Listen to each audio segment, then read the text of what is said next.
Hello Capricorn, so this is your quick oracle reading. Currently, dito tayo ngayon sa Burnham Park in Baguio. And your celestial deity is the sun. Time to shine, literal. Time to shine, time to show people what you got. Kasi ang dami ng, pangit ang term ko, ang dami ng fake, ang dami ng gusabos, ang dami ng mga pretentious sa paligid mo. Show them how it is being done. Ipakita mo pa paano ba talaga gumalaw ang isang Capricorn.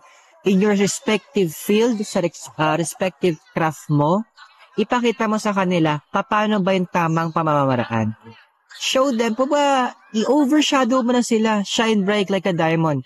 Because once the sun shines high, even yung pinakamaliwanag na star, nawawala. So it's time that you correct people by showing them the correct way to do it. So I hope nakatulong yung reading sa'yo, and I'll see you on our next video.